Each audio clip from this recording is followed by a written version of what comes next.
The morning sun cast long shadows across the pristine towers of the Kaltharian War College, its metallic spires gleaming like fangs against the purple sky of Nexus Prime. Commander Vorthak stood at his office window, his four eyes scanning the morning briefing with the enthusiasm of someone forced to eat recycled protein paste. Again. A human exchange student, he muttered, his mandibles clicking in disgust. What's next? Are we enrolling houseplants in advanced combat theory? The paperwork felt heavier than usual in his scaled hands. Maya Torres, age 22, from the backwater planet Earth. Species classification, barely sentient bipeds with an alarming tendency to solve problems by hitting them with sticks. Vorthak had seen the holovids. These creatures couldn't even communicate telepathically, for the love of the great hive mind. Sir? Lieutenant Creeks poked his head through the door, his antennae twitching nervously. The human has arrived. Vorthak sighed, a sound like air escaping from a punctured life support system. Send her to Combat Hall 7. Let's get this embarrassment over with. Maya Torres stepped off the transport shuttle and immediately tripped over her own feet. Not an auspicious beginning for someone supposedly representing an entire species. She caught herself on a nearby pillar, her face flushing that peculiar red color humans displayed when experiencing social mortification.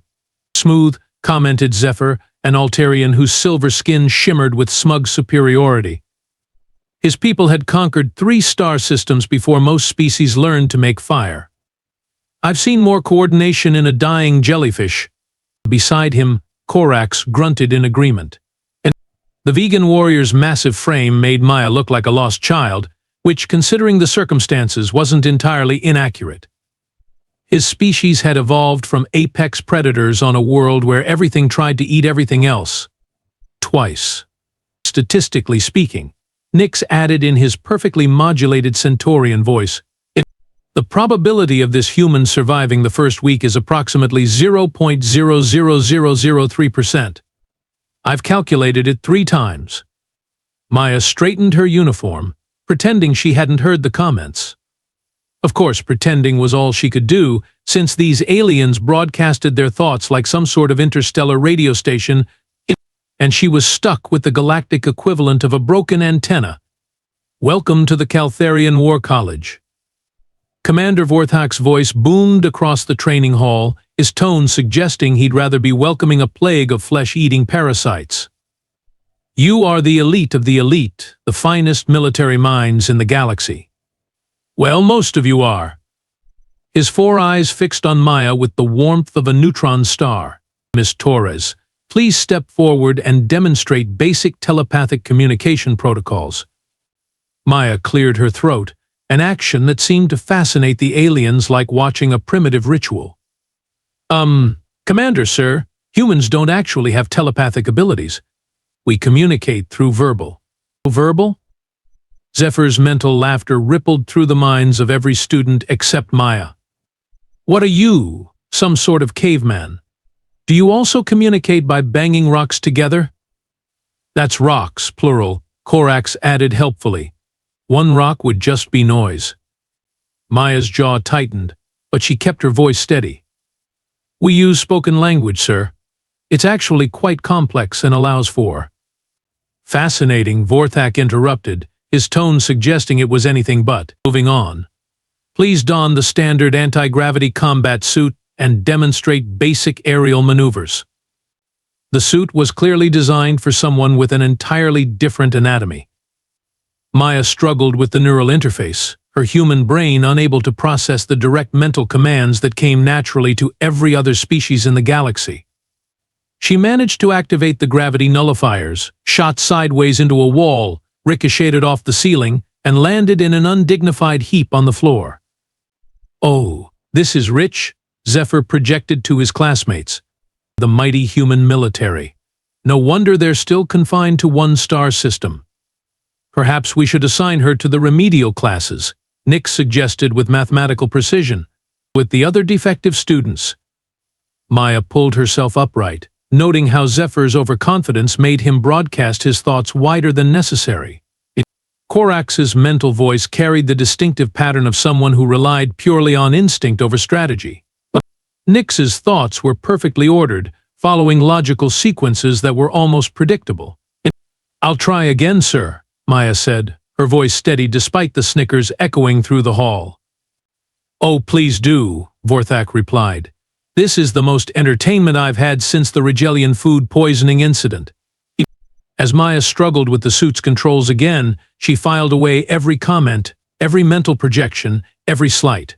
Her species might not have telepathy, but they had something these aliens seemed to lack, the ability to learn from humiliation. And Maya Torres was a very quick learner indeed. The real education, she realized, was just beginning. The next 3 weeks turned Maya into the Academy's unofficial entertainment system. Every morning brought fresh disasters that had the alien students practically vibrating with glee. The combat simulations were particularly brutal, designed for beings who could phase through solid matter, fly at supersonic speeds, or predict their opponent's moves through psychic analysis. Maya, meanwhile, had the supernatural ability to walk into walls. "Behold," Zephyr announced during breakfast, his mental voice dripping with mock reverence. "The mighty Earthwalker approaches. Hide your furniture, everyone." The nickname stuck faster than quantum glue. Within days, Maya had accumulated an impressive collection of titles: Earthwalker, Gravity Slave, Mind Blind, and her personal favorite, the Verbal Vegetable. The creativity was almost admirable if you ignored the crushing weight of constant humiliation. Today's simulation involves navigating a zero-gravity maze while under psychic assault, Commander Vorthak announced, his 4 eyes gleaming with what might have been sadistic pleasure. Standard exercise for second-year cadets. Maya raised her hand, a gesture that always seemed to amuse the aliens. "Sir, perhaps we could modify the parameters for different physiological." "Miss Torres," Vorthak interrupted, his mandibles clicking impatiently. "The galaxy doesn't modify its parameters for human limitations. Neither do we." The simulation lasted exactly 47 seconds before Maya became hopelessly tangled in her own safety harness, spinning slowly in zero gravity like a very disappointed ornament. The laughter was so intense that 3 Centaurians had to recalibrate their emotional processors. "New record," Corax bellowed, his mental voice carrying the subtlety of a collapsing star. "I've seen broken machinery perform better." By the 4th week, Maya found herself relegated to remedial classes with what the Academy politely called alternative learners. Her classmates included a Regelian who kept forgetting which end of a weapon was dangerous, a Centaurian whose logic circuits had a critical bug, and a vegan who was allergic to violence. "Welcome to the island of misfit toys," muttered Grix, the malfunctioning Centaurian, his voice carrying a rare note of sympathy. "Population, US." Maya tried to make the best of it. Really, she did. During tactical analysis, she raised her hand again. "What if we approached this differently? Instead of direct assault, we could use psychological." "Human ignorance," Zephyr projected loudly enough for the entire remedial class to hear. "Next, she'll suggest we try talking to our enemies. Maybe offer them tea and sympathy." The instructor, a bored-looking Alterian named Professor Nexus, waved dismissively. "Miss Torres, human military doctrine is approximately 3,000 years behind current galactic standards. Perhaps focus on not falling down today." Meanwhile, the Academy's elite students prepared for the annual War Games, the most prestigious military competition in the galaxy. Teams of 5 would face complex scenarios designed to test every aspect of advanced warfare. The winners would receive immediate placement in the Galactic Defense Forces Officer Program. Maya watched from the sidelines as team selections began. Zephyr, naturally, was chosen as team leader for Alpha Squadron. Corax anchored the brutal assault team Beta. Nyx calculated his way onto the strategic planning team Gamma. Even some of Maya's remedial classmates were selected for support roles. Torres, Commander Vorthak called during the final team announcements. "You're not on any roster." "Sir, I was hoping to participate," Maya replied, her voice steady despite the snickers already beginning around her. "Participate? Vorthak's mandibles clicked in what might have been amusement. Maya Torres, these teams have trained for months. You would be a liability of astronomical proportions. Then let me enter as a solo participant, Maya said quietly. The training hall fell silent. Then, like a dam bursting, laughter erupted from every corner. Zephyr nearly fell off his hovering meditation platform. Corax's roar of amusement rattled the windows. Even the usually composed Nix emitted a series of perfectly timed chuckles. Solo? Vorthak repeated, his voice climbing several octaves. You want to face 200 of the galaxy's finest military minds alone. Yes, sir. This is better than the Holovids, Zephyr projected gleefully. The human thinks she's some sort of warrior princess. Within minutes, betting pools had formed. The odds were astronomical. Most aliens wagered Maya would be eliminated within the first hour. The optimists gave her 2 hours. One particularly generous Centaurian calculated she might last 3 hours if she found a really good hiding spot. I'll take 10 credits on 30 minutes, Corax announced. It includes travel time to the elimination zone. 20 credits says she surrenders before the opening bell, Nix added with mathematical certainty. Maya ignored the betting frenzy and made her way to the Academy's archive center. If she was going to humiliate herself spectacularly, she might as well be thorough about it. The archive contained recordings of every war games competition for the past 50 years. She began with the most recent games, studying team formations, standard tactics, and elimination patterns. The aliens favored direct confrontation, overwhelming force, and highly predictable strategic doctrines. Each species fought according to their biological advantages. Altarians used psychic coordination, vegans employed brute force, Centaurians relied on logical analysis. Hour after hour, Maya watched the recordings, taking notes in her primitive written language.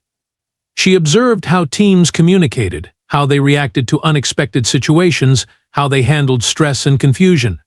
Patterns emerged, weaknesses became apparent, and slowly, a plan began to form. The aliens saw a desperate human studying her inevitable defeat. Maya saw something entirely different, a comprehensive intelligence briefing on every opponent she was about to face. Let them laugh, she thought. Laughter was about to become a very expensive luxury. The War Games arena sprawled across 12 square kilometers of Nexus Prime's most hostile terrain. Volcanic fields merged with frozen tundra, which gave way to dense jungle that bordered toxic swamplands. 200 elite cadets from 43 species had been scattered across this nightmare landscape, each team equipped with the finest military technology the galaxy could provide. Maya Torres stood alone at her designated starting position, wearing standard-issue combat gear and carrying what the aliens generously called primitive human weapons. Her equipment loadout had been the subject of considerable amusement during the pre-game briefing. Look at that, Zephyr had projected to his Alpha Squadron teammates. She's carrying projectile weapons. What's next? A pointed stick. Perhaps some rocks, Corax had added helpfully. I hear humans are fond of throwing things. Commander Vorthak's voice crackled through the communication system. War games commence in 3, 2, 1 begin. Within minutes, Maya was running. Not the graceful tactical withdrawal of a skilled warrior, but the desperate, panicked flight of someone who had clearly realized she was in way over her head. The alien teams tracked her movements with the lazy confidence of predators hunting wounded prey. Coward, Corax snarled as Beta Squadron pursued her through the volcanic fields. Stand and fight like a warrior. Human military doctrine appears to consist entirely of running away, Nix calculated aloud as Gamma Squadron flanked her position. This is even more pathetic than projected. Maya stumbled, fell, scrambled to her feet, and kept running. Her retreat looked desperate, uncoordinated, and utterly without tactical value. The aliens began to lose interest, viewing her as a non-threat who would eventually be eliminated by the environment itself. This was exactly what Maya had been counting on. 3 hours into the games, Alpha Squadron encountered Delta Squadron in a fierce battle over a strategic choke point. Both teams were so focused on their telepathic coordination that they never noticed the small human figure moving through the shadows behind them. "Zephyr," Maya whispered, her voice barely audible above the combat noise. "Your left flank is exposed." The Kaltharian team leader spun around, his mind automatically reaching out to identify the speaker. But Maya had already moved, leaving behind a small device that projected exactly the kind of mental static that would register as hostile telepathic interference. "Ambush! Ambush!" Zephyr screamed, his perfect tactical coordination dissolving into chaos as Alpha Squadron turned on Delta Squadron with renewed fury, each convinced the other was using illegal psychic warfare. Maya watched from a safe distance as both teams eliminated each other in a spectacular display of friendly fire. "Humans might not have telepathy," she murmured, "but we understand paranoia." Beta Squadron proved equally susceptible to human psychological warfare, though they required a different approach. Maya waited until Korax's team was pursuing what they believed was a fleeing opponent through the jungle. In reality, they were following a carefully laid trail of broken branches and disturbed vegetation that led directly into Maya's trap. Where did the coward go? Korax roared, his massive frame crashing through the underbrush. "I will tear her apart with my bare hands." "Perhaps she climbed a tree?" suggested one of his teammates. "Humans are supposed to be good at climbing." They never saw Maya drop from above, using a technique that would have been impossible for any alien species. She moved through the canopy like her ancestors had moved through Earth's forests, silent and predatory. One by one, Beta Squadron members found themselves eliminated by an opponent who struck from unexpected angles and vanished before they could retaliate. "This is not honorable combat," Korax bellowed as his team's numbers dwindled. "Fight me face to face." Maya's response was to drop a smoke grenade and eliminate him while he was blinded and disoriented. Honor, she had learned, was a luxury that species with overwhelming physical advantages could afford. Gamma Squadron presented the greatest challenge. Nix's team operated with mathematical precision, their movements calculated to account for every possible variable. They were logical, efficient, and utterly predictable, which made them perfect targets for human unpredictability. Maya began her assault on Gamma Squadron by doing absolutely nothing logical. She attacked when retreat was optimal, retreated when advance was tactical, and made choices that violated every principle of military strategy. Her actions were so random that Nix's probability calculations began generating error messages. "She's not following any recognizable pattern," Nix reported to his team, his voice carrying the first hints of uncertainty. "Her behavior is completely irrational. Calculate her next move," ordered his second in command. "I cannot. She appears to be making decisions based on randomness. It's impossible to predict chaos." Maya struck while Nix was still trying to process her illogical behavior. She moved like water, flowing around their defensive positions and exploiting gaps that shouldn't have existed. Her attacks came from directions that made no tactical sense, at times that violated every principle of warfare. "She's everywhere and nowhere," whispered one of Gamma Squadron's members before Maya's stunner bolt eliminated him from the game.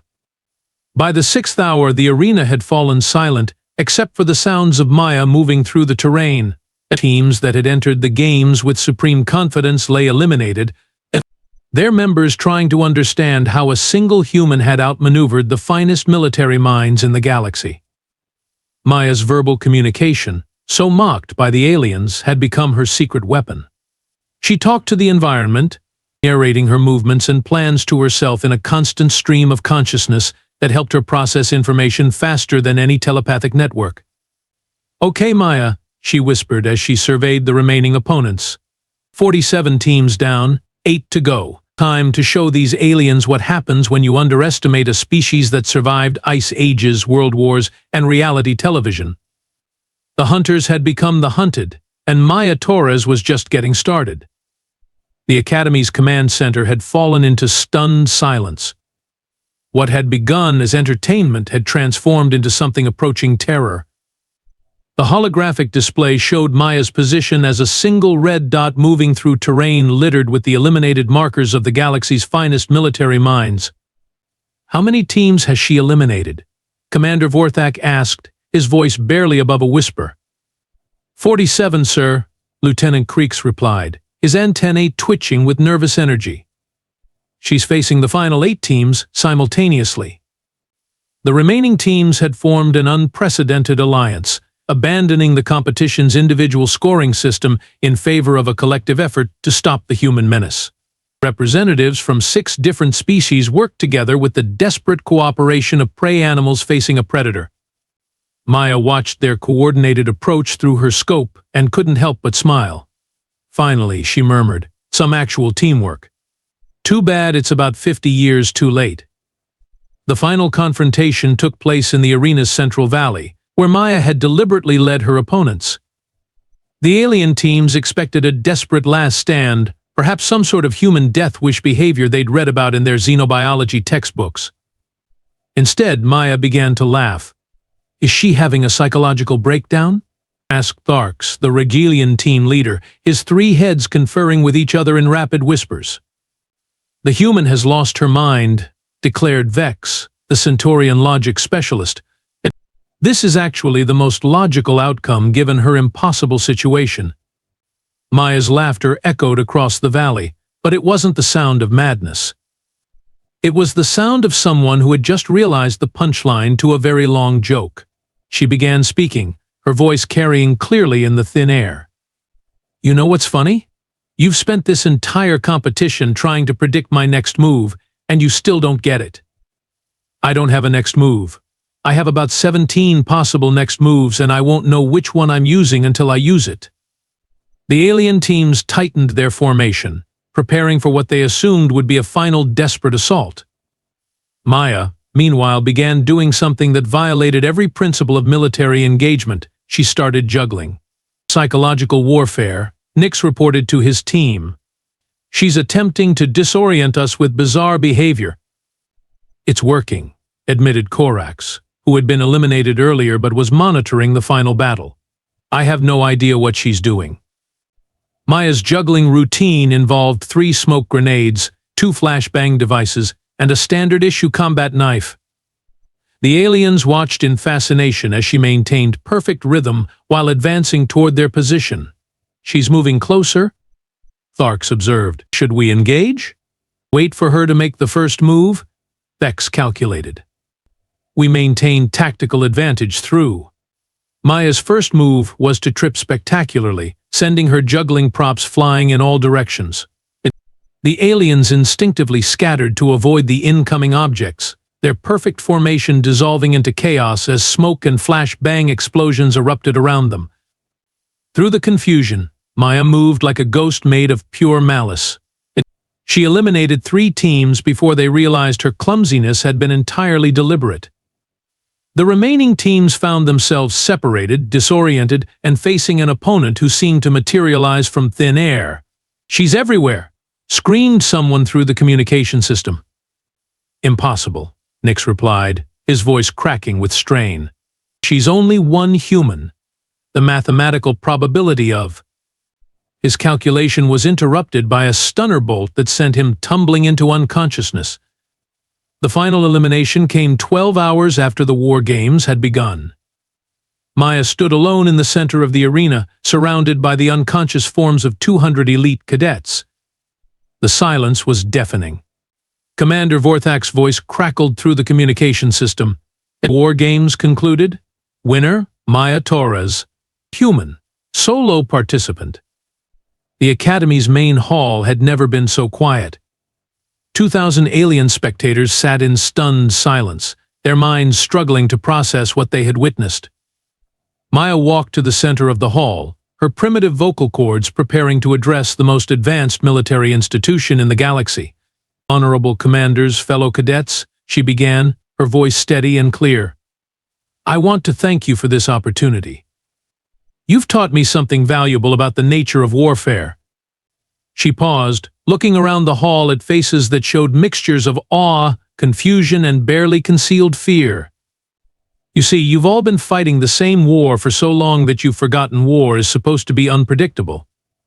You've created perfect systems, flawless tactics, and unbeatable strategies.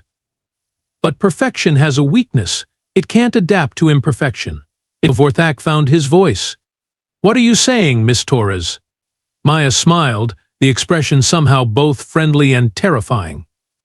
"I'm saying that being underestimated is the greatest tactical advantage any species can possess.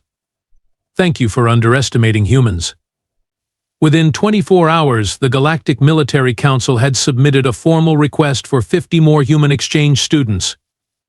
The Academy's top combat wing was renamed Torres Wing in honor of the human who had single-handedly revolutionized military thinking. Maya Torres had arrived as a laughingstock and departed as a legend. 6 months later, the waiting list for Maya's classes stretched longer than a Centaurian probability calculation. The Academy's newest course, Unconventional Warfare and Human Combat Psychology, had become so popular that students were bribing administrators for admission slots. "Please, Instructor Torres," Zephyr pleaded, his silver skin practically glowing with desperation. "I need to understand how you turned our telepathic coordination against us. My tactical scores have been abysmal since the war games." Maya looked up from her lesson plans, suppressing a smile. The same Altarian who had called her the verbal vegetable now hung on her every word like a devotee seeking enlightenment. "Zephyr, remember what I told you about assumptions. You assumed telepathy was an advantage. I saw it as a vulnerability. But how did you know we would?" "I didn't know." That was the point. Across the classroom, Korax raised one massive arm. The vegan warrior who had once mocked her cowardly tactics now sat in the front row of every lecture, taking notes with the intensity of a scholar studying ancient texts. "Instructor Torres, when you eliminated my squad in the jungle, you moved like no warrior I have ever seen. Will you teach us these tree-climbing techniques?" "Korax, the technique isn't about climbing trees. It's about thinking three-dimensionally when your opponents are locked into ground-based thinking patterns." "Ah," Korax nodded sagely, as if Maya had just revealed the secrets of the universe. Which, in a way, she had. Commander Vorthak entered the classroom, his 4 eyes focused on Maya with what could only be described as reverence. The transformation in the old commander had been remarkable to witness. The being who had once dismissed humans as barely sentient bipeds now sought Maya's counsel on everything from tactical doctrine to psychological warfare applications. "Instructor Torres," he announced formally, "the Galactic Military Council has submitted another request for your services. They want you to design training protocols for their Special Operations Division." Maya nodded. "Tell them I'll consider it, Commander. But first, I have some new students arriving today." As if summoned by her words, 12 humans filed into the classroom. Fresh-faced exchange students from Earth. They looked exactly as overwhelmed and out of place as Maya had 6 months ago. The alien students watched them with a mixture of curiosity and newfound respect. "Welcome to the Kaltharian War College," Maya addressed the newcomers, her voice warm with understanding. "But I know this place seems intimidating. I know you feel outclassed and underprepared. I know you're wondering if humans really belong here." She paused, looking at each human face in turn. "Let me tell you a secret that took me months to learn. Being underestimated isn't a disadvantage. It's humanity's greatest tactical advantage. These aliens will assume you're weak because you can't read minds. They'll assume you're slow because you can't fly. They'll assume you're stupid because you can't calculate probabilities in real time." Maya's smile was sharp enough to cut through starship hull plating. "They're going to learn better, and you're going to teach them." The human students straightened in their seats, and Maya Torres began the lesson that would reshape galactic military thinking one underestimated human at a time.